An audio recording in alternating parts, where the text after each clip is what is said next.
Hello, David. It's a pleasure to meet you. Pleasure to meet you. Thanks for having me here. This is awesome. Take a seat. Thank you. The first question comes from an anonymous Jeffrey Elementary student. Would you put more swings, huge slides, and monkey bars at the parks? Would you make gyms for kids and adults? Kids want to work out too. And would you also put more firefighters in the station? Well, first of all, thank the kids from Jeffrey for the question. It's amazing to get so many different kinds of questions, particularly from, it's a great question from somebody so young. So the easy answer is yes. I mean, absolutely. Our parks are a gem for Kenosha, and we want to continue to expand that. I, for one, am just working on a new park initiative in my own district right now in Horizons Park. We're expanding that park. We're adding all new playground equipment. We're adding a splash pad and a whole bunch of other features, walking path, a nature trail. There's some great areas to the south of where that park is. And I think we need to continue to do that in a lot of our parks. People want to use those. I think we found after 2020, and when folks were home and working from home, there's a lot more people who I think were finding our parks and enjoying our parks more. And we need to make sure that we're continuing to use it as an asset and add more equipment, add more features, add more fun things for kids to do there. As it relates to firefighters, 100%. Our city is continuing to expand. I'm one of the only aldermen. I've pushed for more firefighters, more EMTs over the last several years. We just had a referendum about a year and a half ago to add 6 more firefighters. I think we need to have more.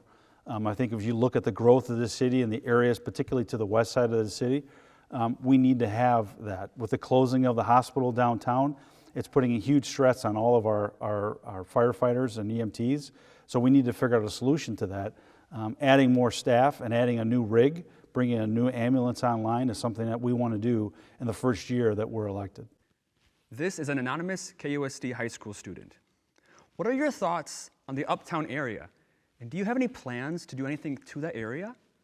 Yeah, another great question. We're already doing that right now. It's something that we have been working on for the last 3 or 4 years, completely revitalizing the uptown neighborhood. And it goes multifaceted. First, you have the uptown lofts, which obviously was devastated during the August 2020 riots in the city. But from those ashes, we're actually having a brand new building. We're doing a couple of things there. One, we're adding affordable housing, which is almost completely done right now, to that area. We're adding workforce housing for folks all across the city to be able to have. There is a huge housing shortage in the city. This is going to help alleviate that issue. 2, we're actually putting in, if you look at that area, there's a food desert in those neighborhoods. We're putting in a full-fledged grocery store in that neighborhood. That's a great combination that's going to help not just the uptown neighborhood, but multiple neighborhoods around that area. And 3, and I think most exciting, is the Children's Library, which is going in on 22nd Avenue in that same development.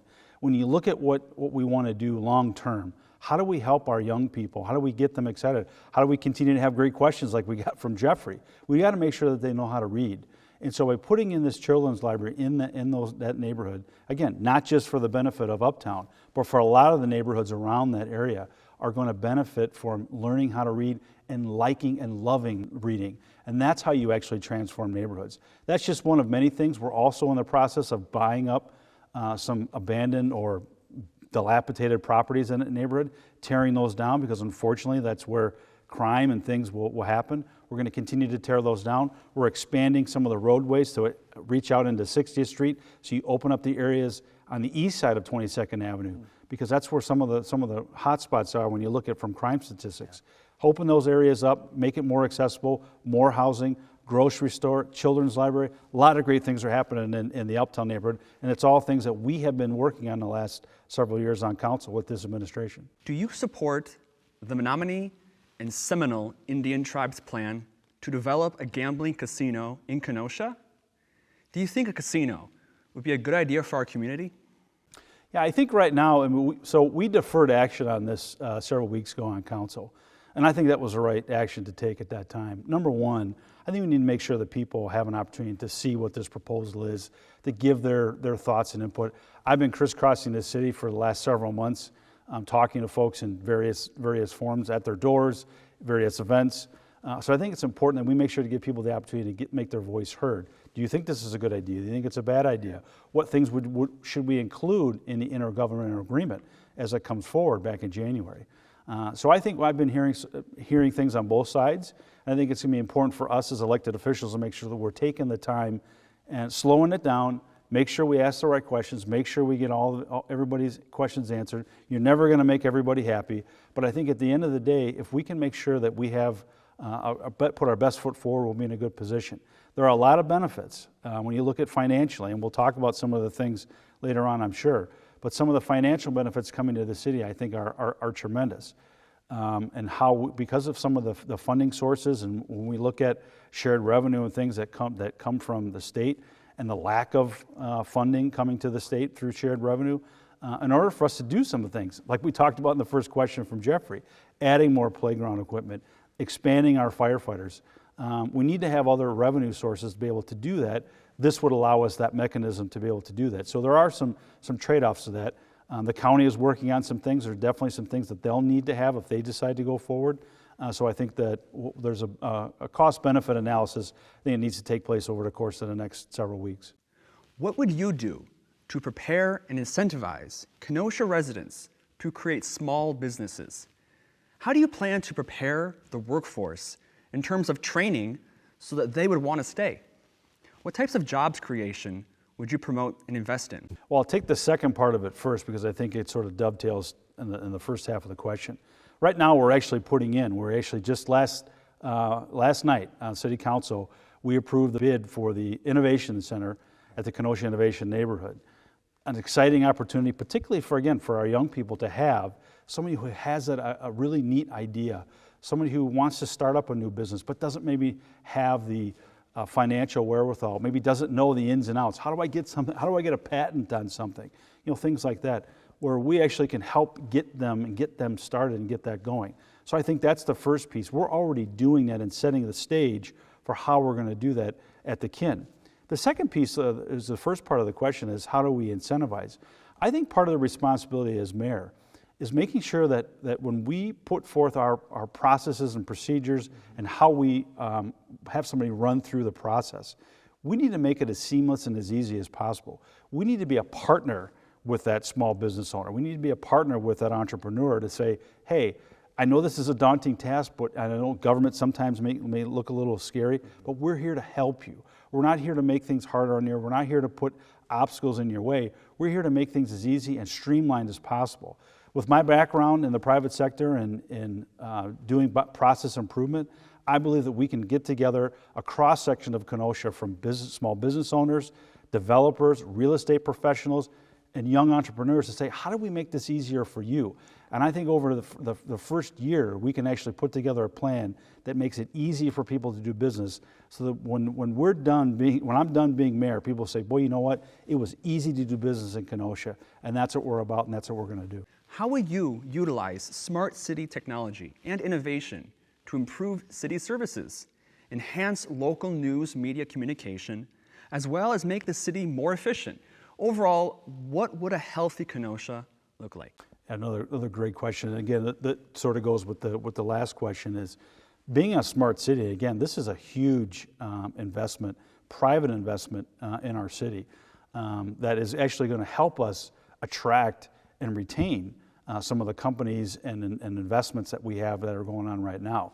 People are going to be attracted to having extremely high-speed internet. I mean, that's when you look across the country. There's only a few places in the country that will have this kind of access to high-speed internet. So it's really it's a huge deal.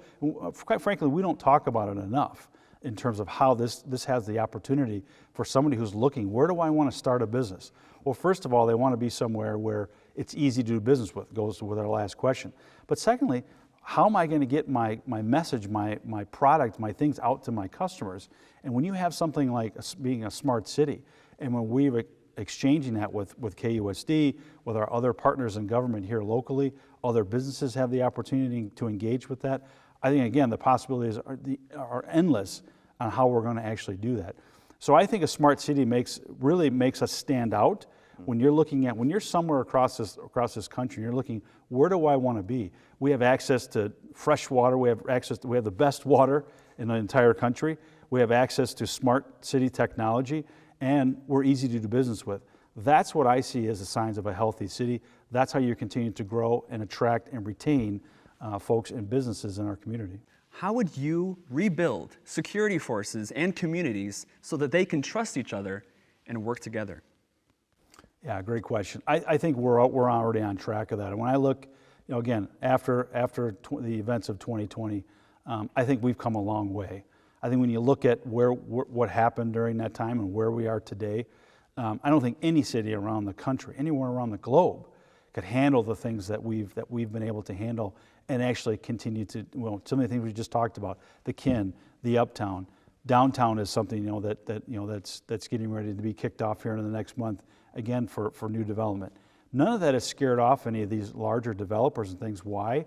Because we're doing the right things. We're putting the right pieces in place. We're working with lots of different groups. Our police department, our former Chief Larson, I think did an amazing job of starting to lay the groundwork for how we can actually work with some of these different groups, whether they be NAACP, some of the other groups that are out there.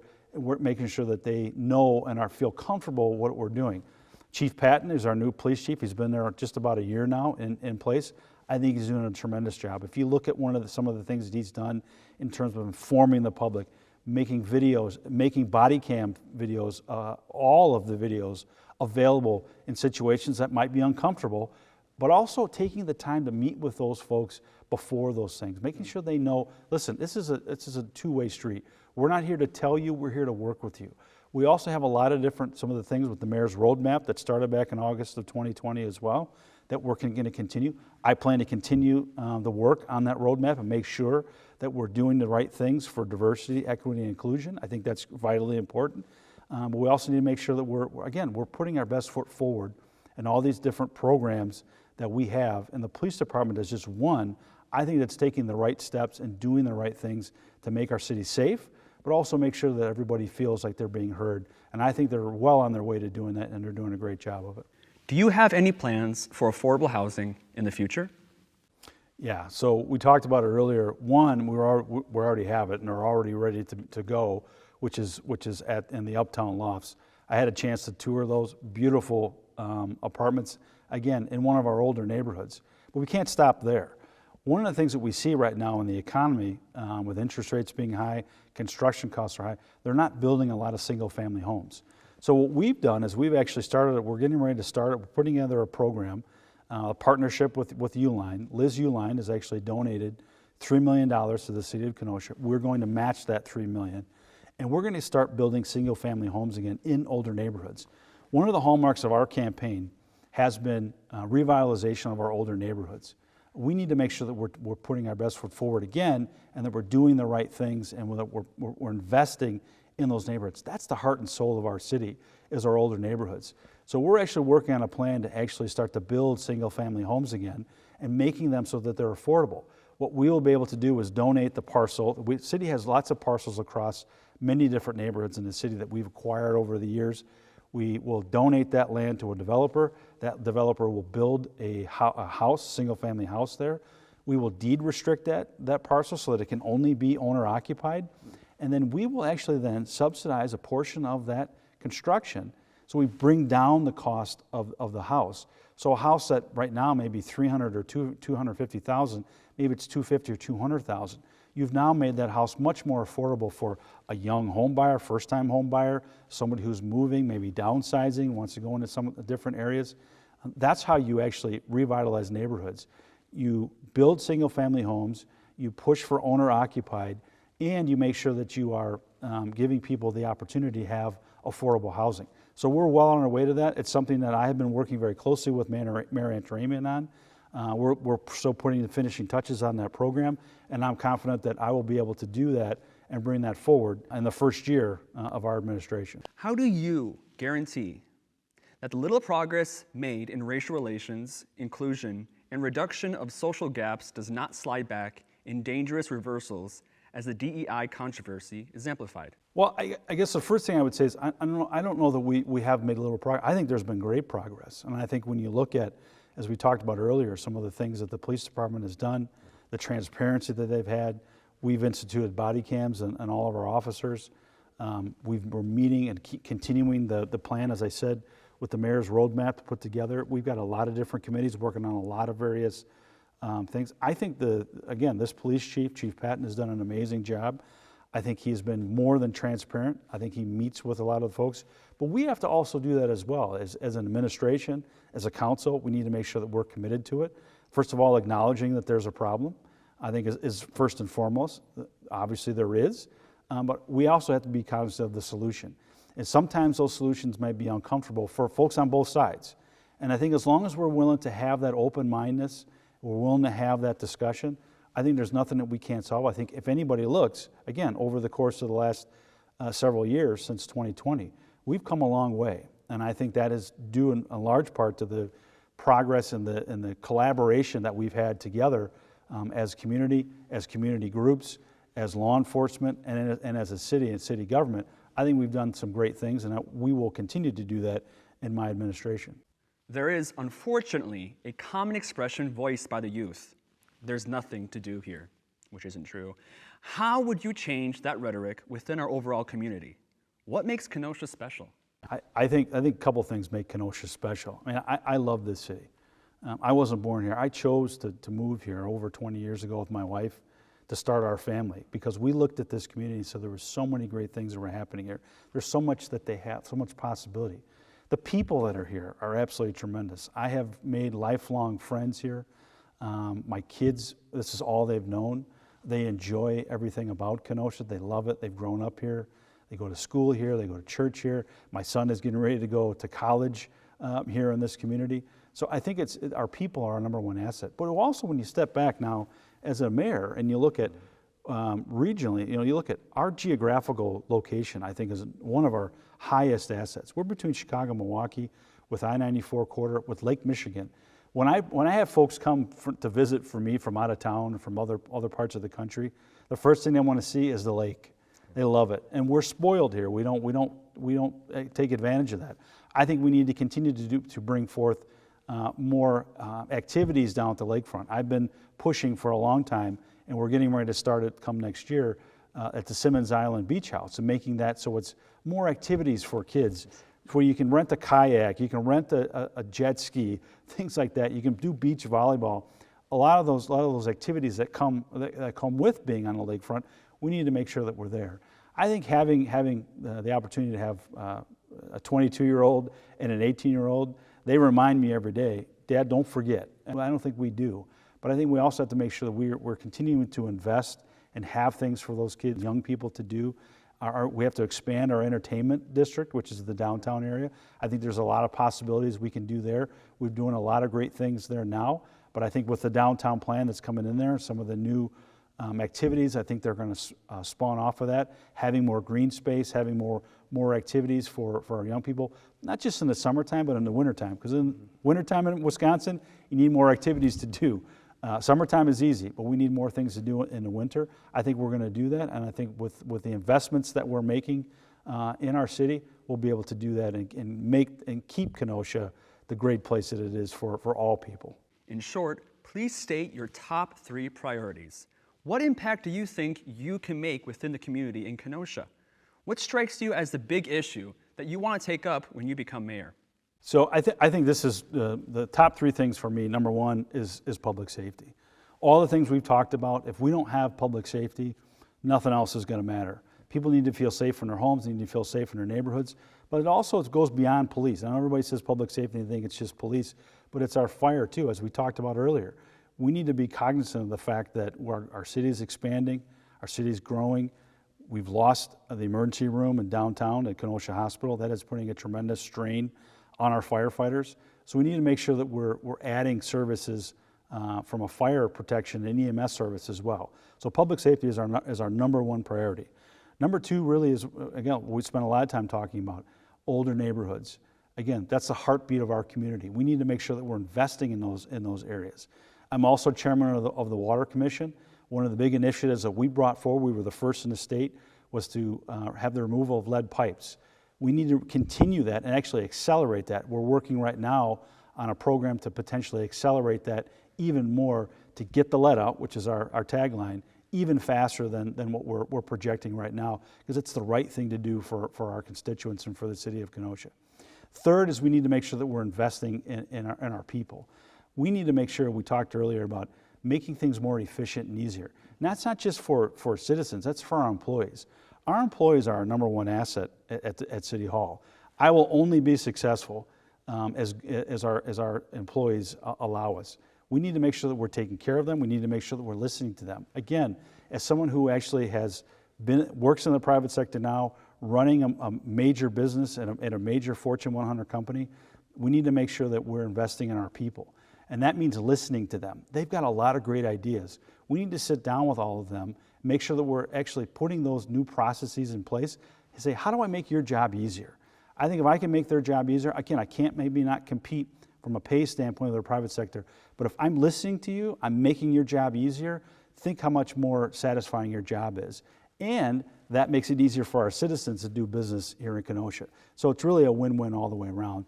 Those are my top three priorities if elected mayor in April of 2024. This is the final question, and it's from another anonymous KOSD high school student.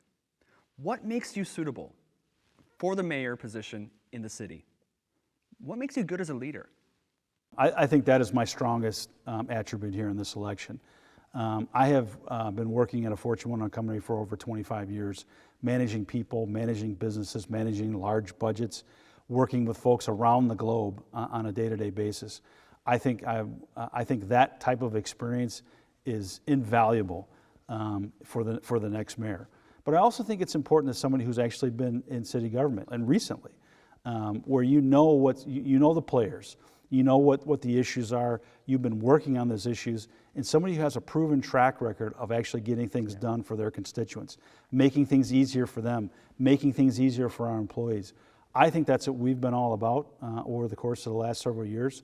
So for me, I think leadership is the key.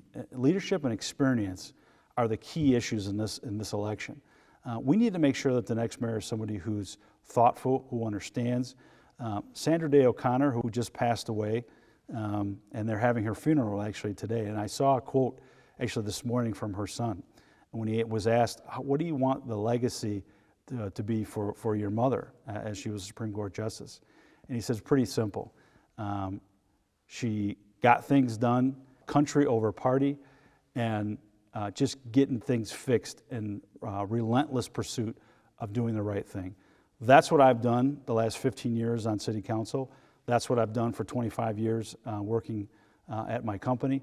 And I think that's what Kenosha needs right now. Somebody who's committed, dedicated, understands the tough decisions that need to be made, but is also compassionate, that also understands what our folks need to do. Somebody who's energetic, somebody who knows how to work with all types of folks on wherever they may be on the political spectrum. That, I think, is what's easy. One of the things I love about local politics is it is nonpartisan. You just do what's right for Kenosha. That's what Kenosha wants. I think that's what Kenosha is hungry for. That's what Kenosha needs, and that's what we're going to bring as mayor in the city of Kenosha after April of 2024. This concludes our mayoral forum at UW Parkside. We, the community of the University of Wisconsin-Parkside, acknowledge with gratitude and humility the First Nations people of Wisconsin, whose original homelands lie within the state. We especially wish to recognize the Ho-Chunk, Miami, and Potawatomi nations for their significant historical and spiritual connections with the Parkside area. Our footsteps do not replace theirs, but rest alongside them. Today, Wisconsin is home to 12 First Nations communities: the Ho-Chunk Nation, the Oneida Nation of Wisconsin, the Menominee Nation, the Forest County Potawatomi Community, the Stockbridge-Munsee Band of the Mohicans, the Brotherton Indian Nation, and 6 Lake Superior bands of the Ojibwe Nation: the Bad River, La Côte Oreille, Lac du Flambeau, Mole Lake Skogan, Red Cliff, and St. Croix bands. The University of Wisconsin-Parkside acknowledges and honors this history and these nations. Special gratitude goes to the mayoral candidates who actively engaged in this forum, namely Andreas Meyer, David Bogdala, Elizabeth Garcia, Corey Elijah Washington, and Lydia Spotswood. Our thankfulness extends to Professor Alvaro Garcia, Music and Associate Dean of the College of Arts and Humanities, Sound Manager, Instructor Kevin Gray, and Parkside student Liam Simpson for operating the sound and camera work for this forum. Much appreciation to Dr. Simone Aritona Akindes, the Professor of Political Science and Director of International Studies at UW Parkside, who played a crucial role in refining the questions posed by members of the Kenosha community. Special recognition goes to the Executive Board of Parkside Student Government, who initiated and brought this concept to life, as well as selecting the elementary and high school questions. Acknowledgement to Kenosha filmmaker Evan Parshall, owner and editor of the 88s on YouTube, who provided the exterior drone footage shots of the Rita Talent Pickens Center for Arts and Humanities, as well as Parkside's natural environment. Musical intro number Evanston Civic Band March was provided by the UWP Wind Ensemble and Community Band, led by Dr. Laura Rexroth.